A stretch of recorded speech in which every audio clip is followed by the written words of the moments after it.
art nerds! Today we are going to paint this lovely illustration of a Lilliputian girl holding a jar of freshly harvested honey.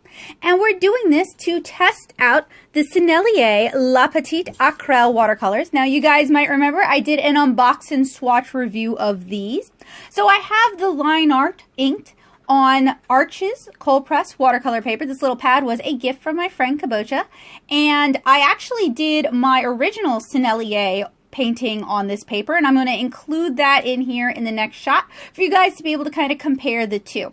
So the Sennelier La Petite Aquarelle, this is the 24 half pan set. I believe these are extruded half pans, and they seem to have a hydrophilic binder that also utilizes glycerin.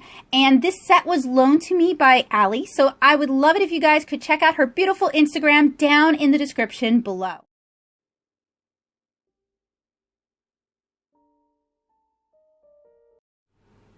So here's a scan of the original Sennelier watercolor Fieldtest. I was working with a limited color palette of 5 colors and found that I was able to mix almost every color that I needed from just those 5 colors. And here are some shots from our original unbox and swatch video, just kind of showing you guys the palette. If you guys are interested in learning more about these watercolors, possible pigment information, and how they swatch, you guys can find a link to the original unbox and swatch video down below. But I decided to include these clips because these might be helpful for people who are just coming to the Fieldtest fresh. They haven't seen the unbox and swatch yet, and they're curious about the palette itself.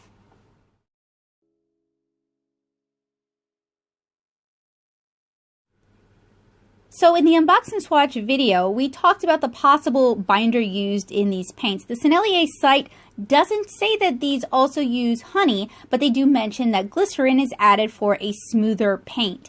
I think these might use honey just because the professional ones do, and also based on my experiences painting the Fieldtest on a very damp night, I just think they're honey-based because they tended to turn really soupy, and we're going to talk about that a little bit later on in this Fieldtest. So this Fieldtest is a combination demonstration of these watercolor paints as well as a tutorial. And the first thing I did is I went ahead and I pre-activated these. Now, I normally pre-activate my watercolor paints.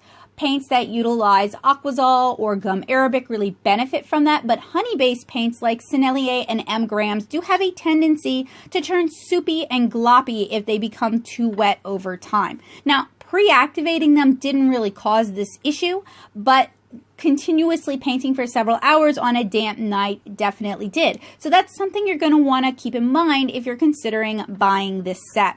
The set of 24 colors is around $30 depending on where you get it from. Blick, Amazon, and Jerry's all are kind of around that price point. And like I said in the original unbox and swatch video, I would rather just go with the Pro line, save up my money for a little bit longer, and maybe have fewer watercolor paints to work with. As you guys saw in the Sennelier Fieldtest, I was able to achieve a lot with only 5 paints. So the first thing I'm doing is I am painting a background layer using ultramarine, and I'm working with a small sealed ceramic palette that Kabocha sent to me as a birthday gift. I really like this palette, especially for smaller watercolor pieces like this. It's a rose-shaped palette and it has lots of divots, so it's perfect for mixing small amounts of color.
I allowed this background layer to dry, and I'm applying a second darker mix of the ultramarine blue. Now in the unboxing swatch, I noticed that the ultramarine was really very light and kind of underwhelming, but in this field test, you guys can see it actually activated and mixed much darker than it did in the unboxing swatch. And I'm using a silver black velvet watercolor brush for this. It's a synthetic squirrel mix that I find to be very versatile. But on the almost rough surface, it's a cold press arches paper, but it's almost like a rough press surface. You do want to be careful with squirrel brushes because this sort of texture has a mind of its own, and you may prefer to use something that can better stand up to the texture of this paper. And I'm just kind of carefully filling everything in, going section by section.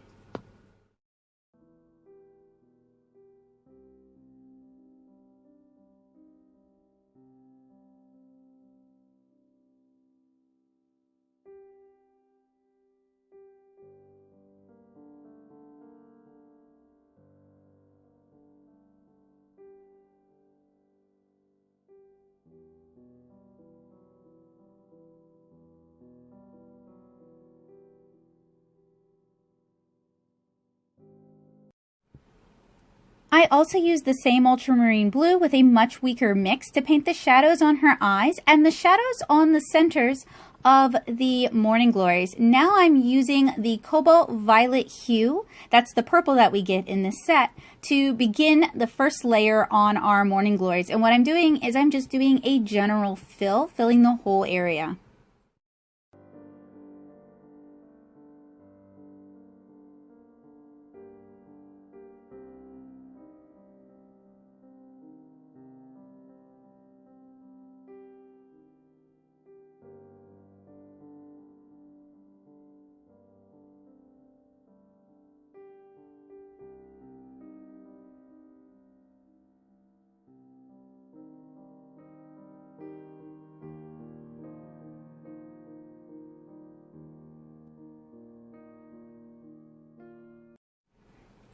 And once that was fairly dry, I went back over it with a stronger mix of the same color. Now, not all of it had finished drying. Like I mentioned earlier, it was an extremely humid night when I painted this, and I actually liked how they diffused into the wet area, so I went back and added some clean water to encourage diffusion on the rest of the morning glory.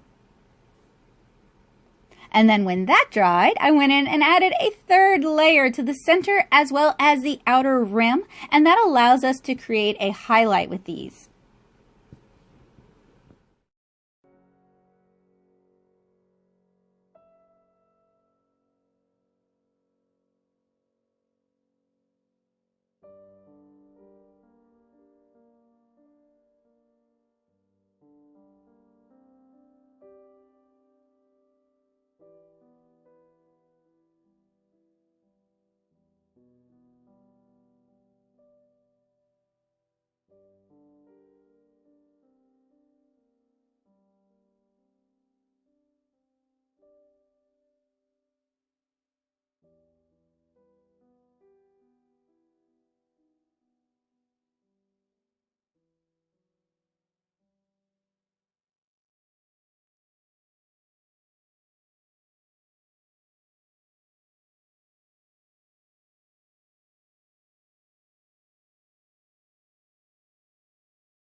Went ahead and I mixed up a skin tone for her, and that's using yellow ochre, a little bit of the primary red, and some of the burnt sienna. And over time, I noticed that the burnt sienna turned really soupy while I was painting this.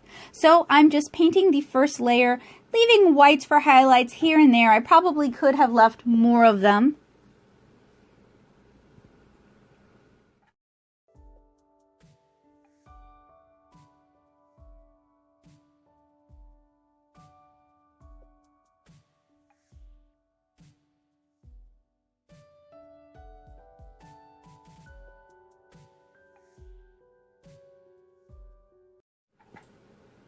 And then once that had a chance to dry, I decided I wanted to go with a blue, purple, and kind of golden honey palette. I thought the blues and purples would really offset the goldenness of the honey. And I wanted her to kind of match the honey that she was holding. So I mixed together Sennelier yellow and yellow ochre with a little bit of burnt sienna to create this really beautiful sort of golden tone. And you guys can kind of see that in the rose palette over to the right. And I really like how this color laid down on the Arches cold press watercolor paper.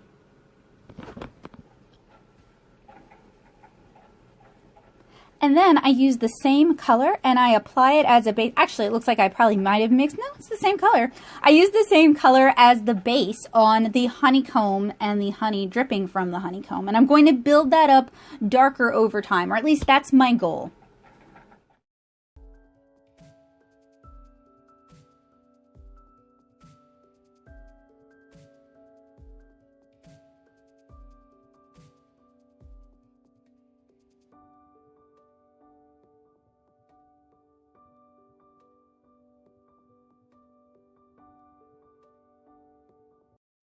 And then once her dress dried, I applied a very light wash of burnt sienna to her apron because in my head, I saw her wearing like a really cheerful yellow dress with kind of a cream colored apron, keeping our color palette fairly simple. And if you hear a weird electronic noise in the background, that is Bowie's electric mouse toy going on. It's been really useful for me because when I record, as you guys know, he always wants to be in my lap. But having that going on kind of keeps his attention. Now, I used the lemon yellow to paint the centers of the Morning Glory, the pollen area, and I'm using the same color as the basis on our little bees.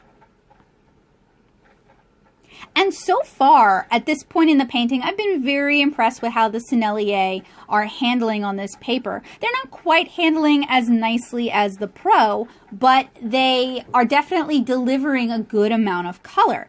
Now, as I start to layer her skin tone, that's where I start to feel frustrated, usually with professional grade watercolors, and keep in mind these are student grade watercolors, but with professional grade watercolors, I can layer the same color and build up shadow and contrast. I don't necessarily have to do a lot of color mixing as I work in the piece. However, with student grade watercolors, I often have to keep adding more and more paint to each mix to get the colors that I want. So I found that even adding a second layer to her skin tone, it wasn't really developing as much as I would like. Now I added a little bit more burnt sienna and yellow ochre to our golden color, and I'm using that to paint another layer on her dress. Now something that I did like about these watercolors is that I didn't have a lot of problems with lifting or re-wetting. In that regard, they handle a lot like their professional counterparts.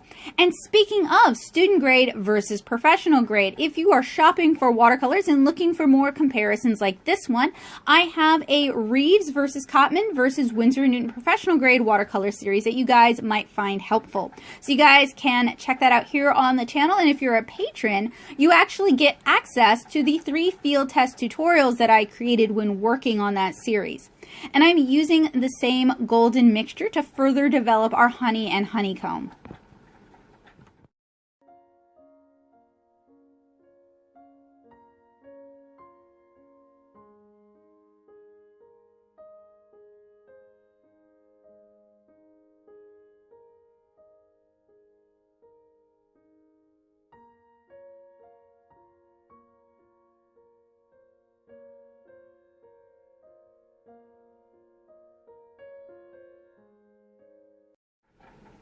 And with the honeycomb, I'm trying to make sure I leave hints of the prior layers so that we're really developing our contrast and we're developing those colors.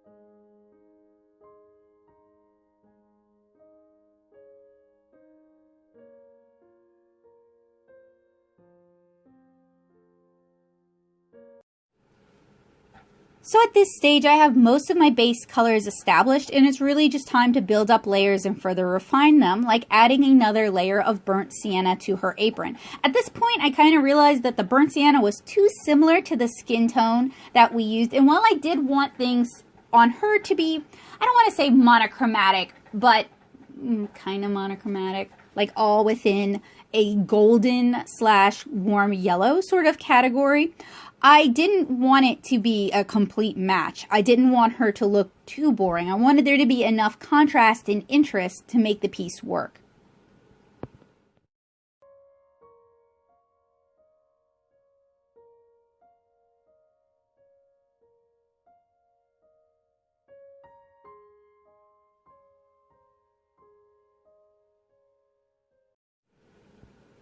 So initially for the honey jar, I painted a very light wash of ultramarine blue. Now I'm going in and adding some shadows using the Payne's Gray in this set. And as I talked about in the other video, the Payne's Gray is much lighter and much less pigmented. The La Petite Aquarelle watercolors have about half as much pigment as the Sennelier Aquarelle watercolors, and this comes from their website.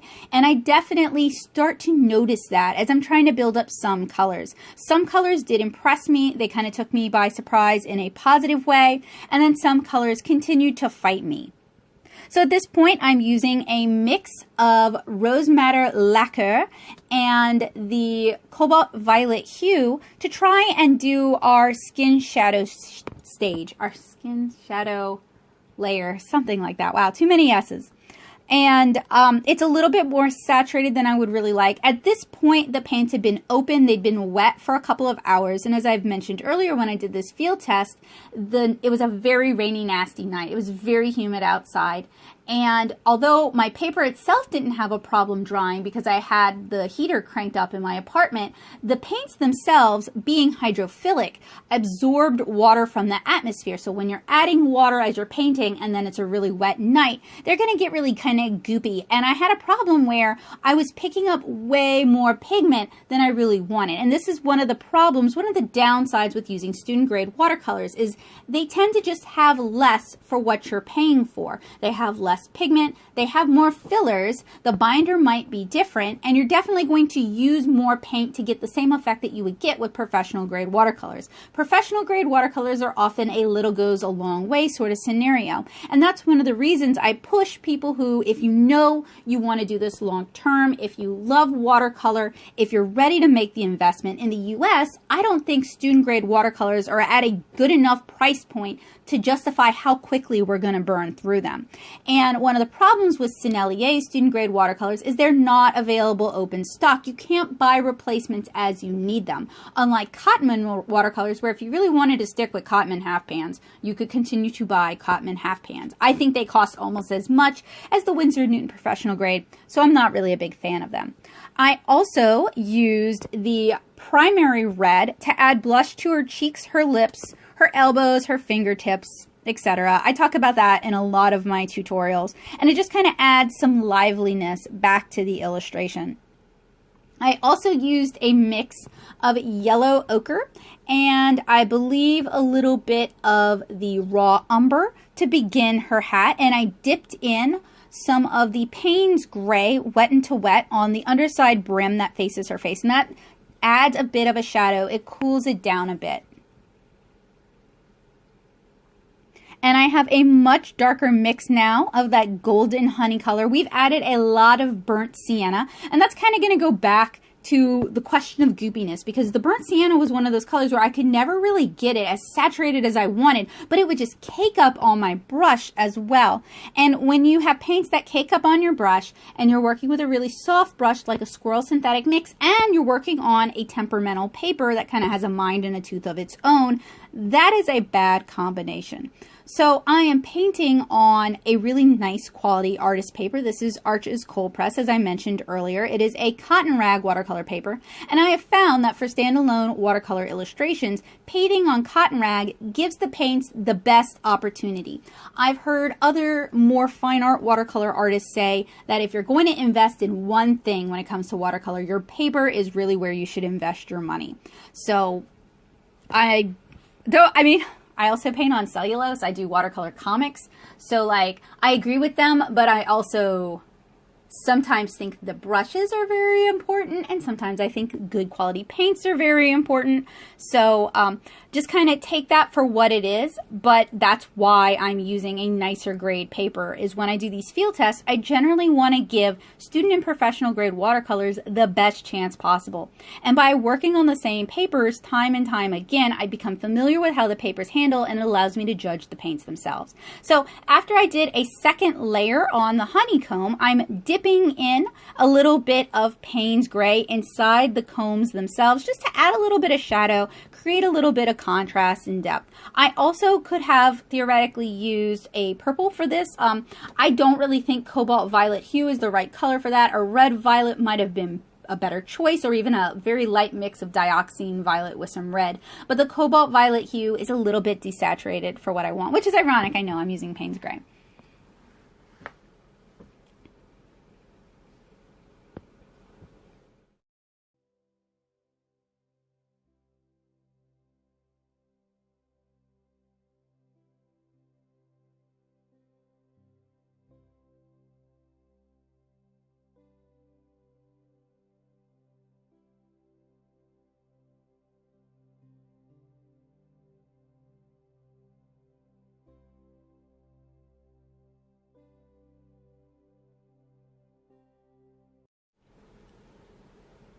And I held off a while to do the ribbon on her hat. I knew for a while that I wanted it to be cobalt violet hue. I was just waiting until I'd painted the loose washes on the hat first, and then I could do a thick wash of the cobalt violet hue.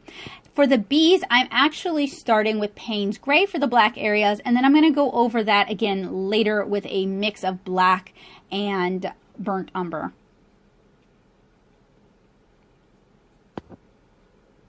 Now, with the La Petite Aquarelle set, I noticed that all of the earth tones, with the exception of yellow ochre and Venetian red, so raw umber, burnt sienna, and burnt umber, are all very weak, which is unusual because earth tones are some of the cheapest pigments, and there's not really a good reason for them to perform poorly. So that's a little concerning. I use earth tones in a lot of my work.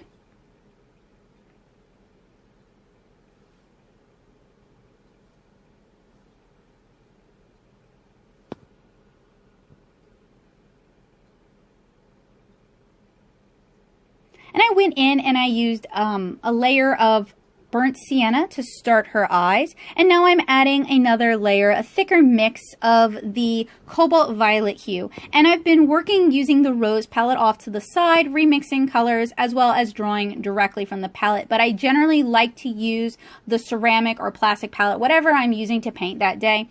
I like to use it to better mix the colors on my brush, especially when the paints tend to get kind of gloopy in this instance.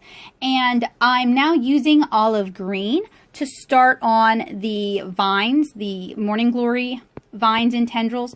And I went with olive green because it's kind of a yellower green. It's going to be a nice contrast against the blues and the purples, and it's going to tie in well with all the green golds that we've been, all the golds and warm yellows that we've been using.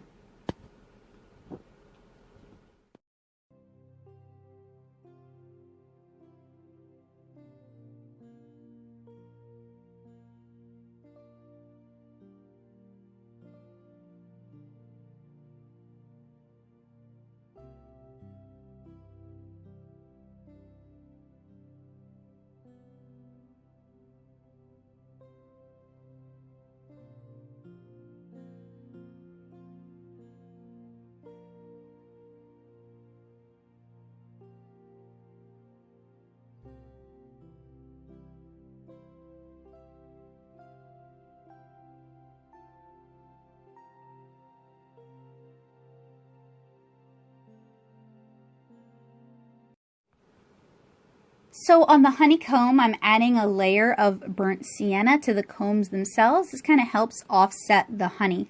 And I think it's kind of ironic that in a palette where I knew the burnt sienna was going to be the problem color, I decided I wanted to do an illustration that used a lot of burnt sienna.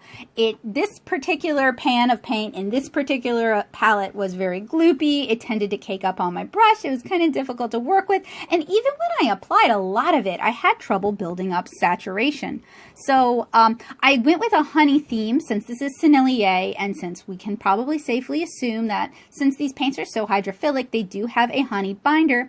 And I wanted to create this, maybe not as like a companion piece to the other Sennelier Fieldtest that I did, but kind of a head nod, an homage to that. We have Kara hanging out with some bees, and now we have a young girl who's collected some honey from those bees, something like that. And generally I do use Kara as the subject for my field tests, but I just wanted to do something a little bit different this time. And I also wanted to paint honey blonde hair or honey gold hair. And that's what I'm doing here. So I used a mix of Sennelier yellow with yellow ochre as the base for her hair. I allowed that to dry, and then I mixed it a little bit thicker, and I'm now applying my second layer. And I'm working with a stiffer synthetic brush. This is a Creative Mark Mimic, the black Mimic, and it's a stiffer synthetic brush, but not as stiff as, say, like a Princeton Snap. And it allows me to leave a lot of really nice, shiny, bright hair highlights by just working the brush. So being very deliberate with my mark making and letting the brush do most of the work. Now on the interwoven vines in the background, I've mixed our olive green with deep green. That gives us kind of a bluer green color, and it allows us to start creating some shadow.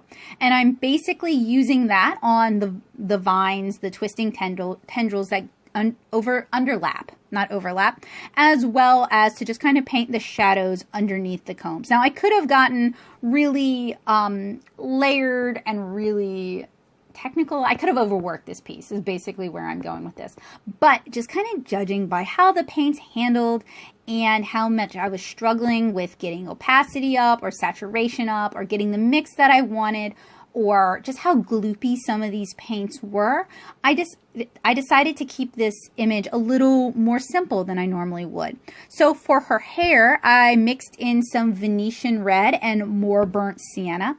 And I forgot to mention this, but when I was painting her dress, I applied as a shadow color a mix of cobalt violet hue with rose madder lacquer, the same colors that I used to apply the shadows to her skin, but slightly more watered down. I've found that when we're adding shadows to oranges and to yellows, using a warm purple or a purple-red mix does a really nice job of adding a shadow without desaturating it too much. And I wanted to point that out because I struggled with adding shadows to yellow and orange things for a really long time. A lot of my Kara pages are kind of muddy because I used Payne's Gray, or I would use a dioxine purple, or I would use neutral tint, when really I could have used a mix of cobalt violet hue, or I'm sorry, a mix of purple with a red to get the color that I wanted.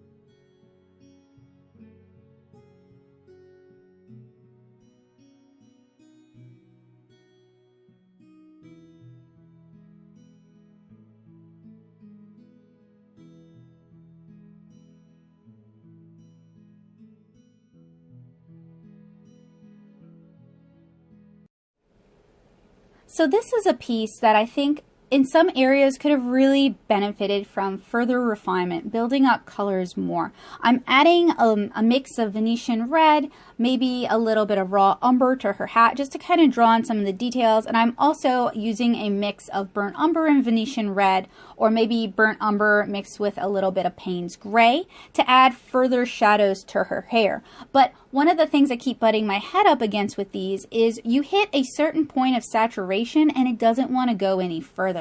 So it's really hard, even with 24 colors, to build up the depth of color that you might be able to build up with a professional set or with the Sennelier professional set. And this was the same problem I found when I was using the Cotman set I just couldn't build up color depth enough. And I think that's one of the things that I also don't like about student grade watercolors, is that they typically don't use as much pigment, or they don't use the same pigments as the professional line. So as somebody who's more familiar with professional watercolors at this point, it can be a challenge for me to go back and use student grade watercolors. But I think doing that and sharing my perspective with you guys is important, because I know a lot of you guys are on a budget. You want to spend your money wisely, and you want to get art supplies you're actually going to use. And that's one of the reasons I really push, start with a few tubes of professional watercolor paint and then build from there. I do think you're going to get more use out of that. And I do realize how expensive that is. But I think as a long-term investment, it's really going to save you money overall. It's a notion of false economy. Now, I know that student grade watercolors do not cost what they cost in the US in other countries. So my sticky point, my annoyance point with student grade watercolors is really mostly US based. If you're in the UK, if you're in the EU, if you're in Japan, they do tend to be much more affordable. So they might be a better choice if you're in those countries. But in the US, it's often a difference of like $10, which for me, in terms of enjoyment, I would say save the $10 and buy the more professional set, like save up for the more professional set, and then augment as you go. And I do talk about that more in other videos. So I want to touch on the fact that I'm using Dr. P.H. Martin's Bleed Proof White to add white highlights. I generally don't use the whites included in watercolor sets. To me, they're a waste. The titanium white included in the Sennelier set is the biggest waste. If you guys remember the unbox and swatch video, it had like no opacity over my black Copic marker. So I wish they'd replace that with a more usable color, because the set, we have a lot of yellows. We have some oranges. We have kind of 2 reds. We have 1 purple. We have maybe 3 blues, and we have a fair number of greens, but we could definitely benefit from more blues or more reds.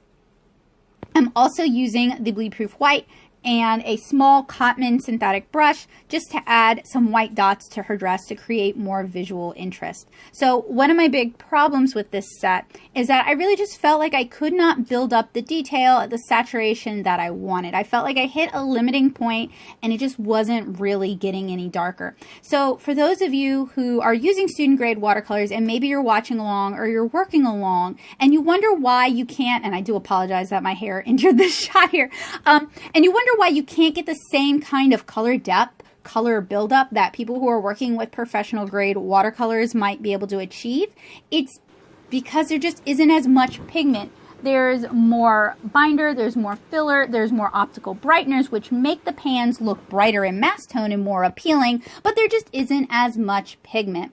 So I hope you guys found this tutorial to be helpful, useful, and informative. I hope you guys enjoyed it. I have a line art on my Gumroad. It's going to be free for my wonderful art nerds on Patreon. So if you like what I do and you want to help me continue to do it, you can support me at patreon.com/natosoup.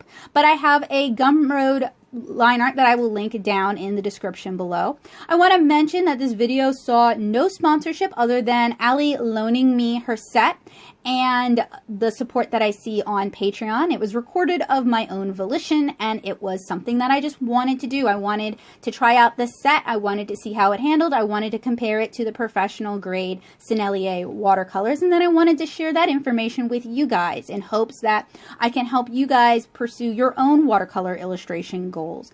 If you guys have any questions, depending on whether or not YouTube thinks this video is for children because I drew a cartoony looking character, we may or may not have comments, but you guys can always reach me on my Discord server, The Paint Box, and there will be a link down in the description below. It is a friendly, small, art-related community mainly focused around illustration and comics. So if those are your jam, you are absolutely welcome and encouraged to join and share your work with us and share your positivity with us. If you're looking for more help with watercolor, I have loads of watercolor tutorials here on this channel as well as on the blog at natosoup.blogspot.com. And once again, those are supported by my patrons on Patreon.